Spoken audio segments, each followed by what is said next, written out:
وہ وقت کتنا تکلیف دہ ہوتا ہے نا، جب ہمارا دل شدت غم سے پھٹ رہا ہوتا ہے، دل دماغ الجھ جاتے ہیں، ہمارے چاروں طرف چاہے کتنی ہی خوشیاں کیوں نہ ہوں، لیکن ہمارے اندر سے خوشی محسوس کرنے کی حس جیسے ختم ہی ہو گئی ہو۔ کبھی کبھی زندگی میں ایسے لمحات بھی آ جاتے ہیں، ہمیں لگتا ہے کہ اب تو بس یہی زندگی کا اینڈ ہے۔ ہمیں لگتا ہے کہ وہ جو خوشی میں گزرے ہوئے پل تھے شاید وہ کوئی خواب تھا، اور اب جو یہ تکلیف میں گزر رہا ہے وقت ہمیشہ یہی رہے گا۔ اور پھر جب آپ شدت غم کی وجہ سے سجدے میں جا گرتے ہیں اور زار و زار روتے ہیں نا، تو اللہ پاک آپ کو بے حد سکون عطا کر دیتا ہے، اللہ آپ کو تڑپتا نہیں چھوڑتا۔ اس کے بعد جب آپ اپنی خواہشات کی وجہ سے یا اپنی تکلیف کی وجہ سے یا اللہ سے فریاد کر رہے ہوتے ہیں کہ یا اللہ میری تکلیف کو دور کر دیں، کبھی کبھی ایسے ہوتا ہے کہ ضروری نہیں کہ آپ دعا میں اپنی محبت ہی مانگ رہے ہوں اللہ سے، یا کوئی بڑی خواہش ہی مانگ رہے ہوں۔ کبھی کبھی ایسا بھی وقت آتا ہے کہ اللہ سے دعائیں صرف اس لیے ہوتی ہیں کہ یا اللہ زندگی کو پہلے کی طرح نارمل بنا دے۔ یقین کریں لوگوں کی زندگیوں میں ایسا وقت بھی آتا ہے کہ وہ کوئی خوشی نہیں چاہتے، وہ کوئی بڑی بڑی خواہشات نہیں مانگتے اللہ سے اپنی، وہ صرف اتنا چاہ رہے ہوتے ہیں کہ اللہ ہماری زندگی کو نارمل کر دے۔ لوگوں کی زندگیوں میں اتنی تکلیفیں ہیں، اتنے دکھ ہیں۔ پتہ ہے اللہ بہت رحیم و کریم ہے، اللہ بے نیاز بادشاہ ہے،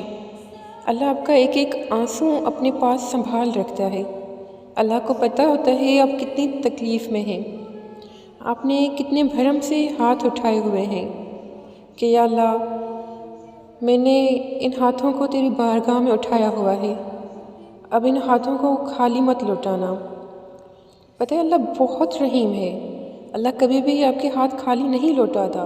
بس وقت کی بات ہوتی ہے۔ اور یقین رکھیں جن دعاؤں میں آپ کے آنسو شامل ہوتے ہیں وہ دعائیں قبولیت کا شرف حاصل کر لیتی ہیں، کیونکہ اللہ کو پتہ ہے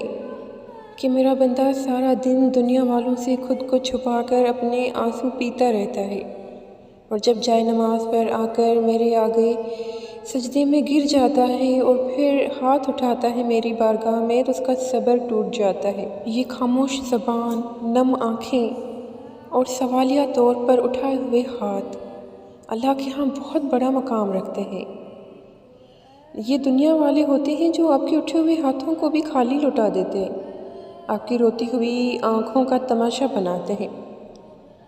اور جب آپ بہت بھرم کے ساتھ اللہ کے پاس جاتے ہیں نا کہ میرے آنسوؤں کی قدر تو صرف میرا اللہ کرتا ہے، اور پھر جب آپ اللہ سے دعا مانگتے ہیں اور رو رو کر مانگتے ہیں نا تو اللہ کو آپ پر بہت پیار آ رہا ہوتا ہے۔ ذرا سوچیں جب آپ کا بچہ کبھی رو رہا ہوتا ہے تو ہم بچوں کو روتے ہوئے نہیں دیکھ پاتے، ہم کہتے ہیں کہ یہ نہ روئے، اس کو تکلیف نہ ہو، اور ہم کتنا تڑپ جاتے ہیں نا۔ تو پھر جب اللہ نے فرمایا ہے کہ اللہ ہماری شہرک سے بھی زیادہ قریب ہے، تو دیکھیں جب تکلیف آپ کے اندر گزر رہی ہے تو اللہ کیسے نہیں جانے گا اس تکلیف کو۔ اللہ تو 70 ماؤں سے زیادہ محبت کرنے والا ہے، پھر اللہ ہمیں روتا ہوا کیسے دیکھ سکتا ہے؟ یہ بس ایک وقت کی بات ہوتی ہے، جب آپ رو رہے ہوتے ہیں نا تو اللہ آپ کو دیکھ کر مسکراتا ہے، اور اللہ کہتا ہے کہ اس کو پتہ ہی نہیں کہ اس کا ریلیف تو بہت قریب ہے، اس کے لیے معجزے تو بہت قریب ہیں، اب اس کے لیے تو ڈھیروں خوشیاں میں نے رکھی ہیں، بس یہ تھوڑا سا وقت گزر جائے۔ جو دعاؤں میں آپ کے آنسو آپ کی ہتھیلیوں پر گرتے ہیں نا وہ اللہ کے ہاں بہت پیارے ہوتے ہیں، بہت محبوب ہوتے ہیں۔ جب آپ دعا میں رو رہے ہوتے ہیں اور سوچ رہے ہوتے ہیں کہ میں کتنا رو رہی ہوں، کیا اللہ پاک اب بھی میری دعا قبول کرے گا یا نہیں، تو اس کے بعد جو آپ کے دل میں سکون اتر جاتا ہے نا رونے کے بعد، تو یہی آپ کی قبولیت کی سب سے بڑی دلیل ہوتی ہے۔ دل میں سکون کا اتر جانا اللہ کی ذات کے علاوہ آپ کو کوئی نہیں دے سکتا، سکون تو صرف اللہ کی ذات کی طرف سے ہوتا ہے۔ تو دعا مانگنے کے بعد جب آپ کے دل میں بے انتہا سکون اتر جائے نا تو سوچیں بس آپ کی یہ دعا ضرور قبول ہوگی۔ اگر یہ دعا قبول نہ بھی ہوئی نا تو اس سے اتنا بہترین اللہ آپ کو نوازے گا کہ آپ سوچیں گے کہ ارے میں اس چیز کے لیے رو رہی تھی، اللہ نے تو میرے لیے اتنا خاص رکھا تھا، اللہ نے میرے لیے تو اس سے کئی گنا بہتر رکھا تھا۔ تو اللہ پاک کبھی بھی آپ کے آنسوؤں کو رائگاں نہیں جانے دیتا، آپ کی سسکیوں کو۔ جب ہم رو رو کر آنکھیں سجا لیتے ہیں، ہماری آنکھوں میں درد ہونے لگتا ہے نا، تو اللہ وہ درد کی شدت بھی محسوس کرتا ہے، اللہ کو اس درد کی شدت بھی پتہ ہے۔ آپ یہ نہ سمجھیں کہ آپ اللہ کے آگے روئے ہیں تو یہ آپ کے آنسو رائگاں جائیں گے، نہیں، بلکہ جب بھی آپ کو رونا آئے نا تو آپ جائے نماز بچھا کر سجدے میں چلے جایا کریں، خوب رویا کریں، ہاتھ اٹھا کر اللہ سے سوال کیا کریں اپنی خوشیوں کا، اپنے اچھے نصیب کا، اپنی زندگی میں آسانیوں کا۔ یقین کریں اللہ پاک آپ کی زندگی کو پل بھر میں بدل سکتا ہے۔ ابھی جب آپ جس بھی مشکل سے گزر رہے ہیں نا، یہ ہمیشہ نہیں رہے گی، یہ مستقل نہیں ہے۔ اللہ پل بھر میں مایوس ترین لمحات کو خوشگوار ترین لمحات میں بدلنے پر قادر ہے۔ آپ یقین تو رکھیں اللہ پر، اللہ ناممکن سے ممکن بنانے پر قادر ہے۔ معجزے اسی کو تو کہتے ہیں جو ناممکن نظر آنے والی چیز ممکن ہو جائے، اور آپ کے لیے بھی معجزے بہت قریب ہیں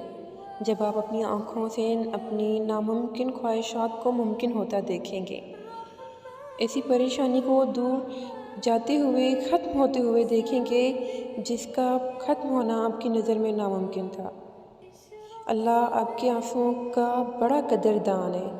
اللہ آپ کے آنسوؤں کے بدلے آپ کو بے حد سکون، خوشیوں اور راحتوں سے نواز دیتا ہے۔ بس ان آنسوؤں کو لے کر اللہ کے پاس چلے جائیں، ہاتھ اٹھائیں اور خوب مانگیں اللہ سے، اللہ آپ کو کبھی بھی خالی ہاتھ نہیں لوٹائے گا۔ املأ قلبي قرآن